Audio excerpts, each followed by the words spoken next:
സമരങ്ങൾക്കിടയിൽ ചേവായൂർ സഹകരണ ബാങ്ക് തെരഞ്ഞെടുപ്പ് തുടങ്ങി. കോൺഗ്രസ് ഔദ്യോഗിക പക്ഷവും വിമത വിഭാഗവുമാണ് മത്സരിക്കുന്നത്. അതിനിടെ കള്ളവോട്ട് ആരോപണവുമായി വോട്ടർമാർ രംഗത്തെത്തി. താൻ വോട്ട് ചെയ്യാനെത്തിയപ്പോൾ തന്റെ വോട്ട് മറ്റാരോ രേഖപ്പെടുത്തിയതായി കോവൂർ സ്വദേശി പ്രസീദ് പറഞ്ഞു. ഇതിനിടെ ബാങ്കിൽ വോട്ട് ചെയ്യാനെത്തിയ വാഹനങ്ങൾക്ക് നേരെ കല്ലേറുണ്ടായി. ഞാൻ വോട്ട് പോയപ്പോൾ ലൈനിൽ നിന്നപ്പം ഞാനൊരു 10-25 ആളായിട്ട് ലൈൻ നിൽക്കുന്നത്. അതിൻ്റെ ഇടയിൽ എൻ്റെ വോട്ട് ആരോ ചെയ്തു പോയി. ഞാനിവിടെ അന്വേഷിച്ചപ്പോൾ കുറേ വോട്ട് ചെയ്ത് കാണുന്നുണ്ട്. അത് കഴിഞ്ഞ് ഞാനിത് കംപ്ലയിൻറ്റ് കൊടുക്കാൻ പോയപ്പോൾ ഒരു വെള്ള പേപ്പറിൽ എഴുതി കൊടുക്കാമെന്നേ ഉള്ളൂ. ഇത് കംപ്ലയിൻറ്റ് വലിയ പ്രാധാന്യമൊന്നുമില്ല. എനിക്ക് വോട്ട് ചെയ്യാനും കഴിയില്ല. ഞാൻ കോവൂർ ദേശത്ത് 8-ാം നമ്പർ ബൂത്തിലാണ്. അപ്പോൾ ഞാനവിടെ ഒരു 10-30 ആളെ ലൈനിൽ നിൽക്കുന്നത്. രാവിലെ വന്നിട്ട് തിരിച്ചു പോവുകയാണ്. ഞാൻ ആറോന് പോയിട്ട് പറഞ്ഞു. ആറോ പറഞ്ഞു ഒരു വെള്ള കടലാസ് എനിക്ക് തന്നു. ആ വെള്ള കടലാസിന് എഴുതി കൊടുക്കാൻ പറഞ്ഞു. എഴുതി കൊടുത്തിട്ട് വെറുതെ കാര്യമൊന്നുമില്ലല്ലോ, ഒന്നും ചെയ്യാൻ പറ്റില്ല എന്ന് പറഞ്ഞു. വെറുതെ എഴുതി കൊടുക്കുക. വോട്ട് ചെയ്തത് നിലവിലുള്ള ഭരണസമിതി അതിൻ്റെ ആൾക്കാരാണെന്നാണ് എൻ്റെ സംശയം. കാരണം ഒരു വ്യാപകമായിട്ട് അതിൻ്റെ ആൾക്കാരാണ് ഞാൻ കണ്ടത് രാവിലെ വന്നപ്പോൾ. കോഴിക്കോട് നിന്ന് വിവരങ്ങൾ നൽകാൻ ദൃശ്യ ചേരുന്നുണ്ട്. ദൃശ്യ, KPCC പ്രസിഡന്റ് K സുധാകരൻ നടത്തിയ പരസ്യ ഭീഷണിയെ അവഗണിച്ചുകൊണ്ടാണ് വിമതർ CPM പിന്തുണയോടെ ഇപ്പോൾ മത്സരിക്കുന്നത്. എന്താണ് ഈ തെരഞ്ഞെടുപ്പ് ദിനത്തിലെ ചിത്രം?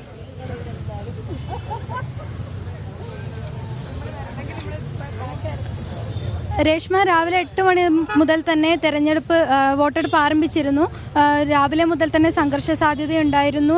പോലീസിൻ്റെ കനത്ത സുരക്ഷയിലാണ് ഇവിടെ വോട്ടെടുപ്പ് നടന്നുകൊണ്ടിരിക്കുന്നത്.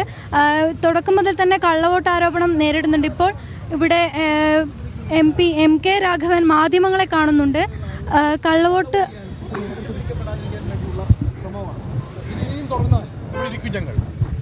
ഞങ്ങൾ പോവില്ല. ഇല്ല, ഇത് തുടർന്നു കഴിഞ്ഞാൽ ഇപ്പൊ അവസാനിപ്പിക്കണം. ഇടപെടേണ്ടവർ അടിയന്തരമായി സർക്കാരിന്റെ ഭാഗത്ത് ഇടപെടണം. ആ ഇടപെടൽ നടത്തി ഈ കള്ളവോട്ടും അക്രമവും അവസാനിപ്പിച്ചില്ലെങ്കിൽ MP-യുടെ നേതൃത്വത്തിൽ ഞങ്ങൾ KPCC-യുടെയും DCC നേതാക്കൾ ഇവിടെ ഇരിക്കും. ഒരു സംശയം ഇരിക്കും. ഇനി ഒരു കേരളത്തിൽ ഒരിക്കൽ പോലും ഒരു അട്ടിമറി സാധാരണ മേഖലയിൽ ഞങ്ങൾ അനുവദിക്കില്ല. അല്ല, സമാധാനപരമായി ജനാധിപത്യപരമായി ഒക്കെ തെരഞ്ഞെടുപ്പിനെ നേരിടാം. ഇത് നേരെ തിരിച്ചാ. ഇപ്പോൾ നിങ്ങൾ ഇത്രയും ക്യാമറകളുണ്ട്. ഇത് കോഴിക്കോട് നഗര. ഈ നഗരത്തിൻ്റെ ഈ 4 എൻട്രിയും നിങ്ങൾ ക്യാമറയായിട്ട് പോവുക.